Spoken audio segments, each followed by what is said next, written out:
অবশেষে গাজা ইস্যুতে সরব হলো মুসলিম দেশ সৌদি আরব এবং ইসরায়েলের জন্য এক কঠোর পদক্ষেপ নিল দেশটির জন্য এবার রেড লাইন টেনে দিল সৌদি আরব, আর তা অতিক্রম করলে ব্যবস্থা নেবে বলে হুঁশিয়ারি দিয়েছে তারা।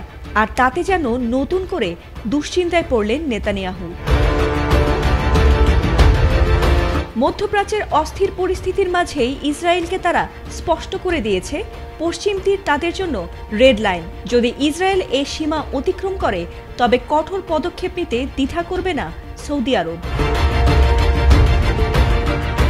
পশ্চিম তীরকে সংযুক্ত করার কোনো পদক্ষেপ কেবল ফিলিস্তিনিদের জন্যই বিপর্যয় বয়ে আনবে না, বরং আঞ্চলিক শান্তি চুক্তির ভবিষ্যৎকেও চরম ঝুঁকির মুখে ফেলবে।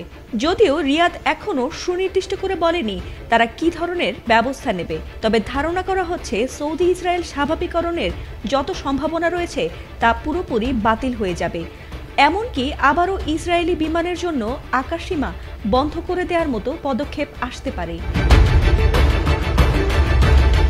বিশ্লেষকদের মতে পশ্চিম তীর ইসরায়েলের সঙ্গে জুড়ে দিলে সৌদি ইসরায়েলের আন্ডার দ্য রাডার নিরাপত্তা সহযোগিতা ও বাণিজ্যিক সম্পর্ক মারাত্মকভাবে ক্ষতিগ্রস্ত হবে। শুধু তাই নয়, আব্রাহাম চুক্তিও কার্যত ভেঙে পড়তে পারে, যার পরিণতিতে নতুনভাবে আরব ইসরায়েল সংঘাতে জড়িয়ে পড়তে পারে। এর আগে সংযুক্ত আরব আমিরাত সতর্ক করেছিল যে পশ্চিম তীর দখল হলে সেটিই হবে চূড়ান্ত রেড লাইন।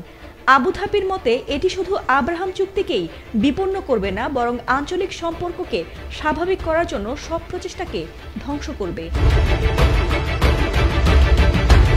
অন্যদিকে জাতিসংঘের সাধারণ পরিষদের অধিবেশনে ফ্রান্স ও সৌদি আরব আবারও আন্তর্জাতিক সম্প্রদায়ের প্রতি ফিলিস্তিনকে স্বাধীন রাষ্ট্র হিসেবে স্বীকৃতি দিতে আহ্বান জানিয়েছে।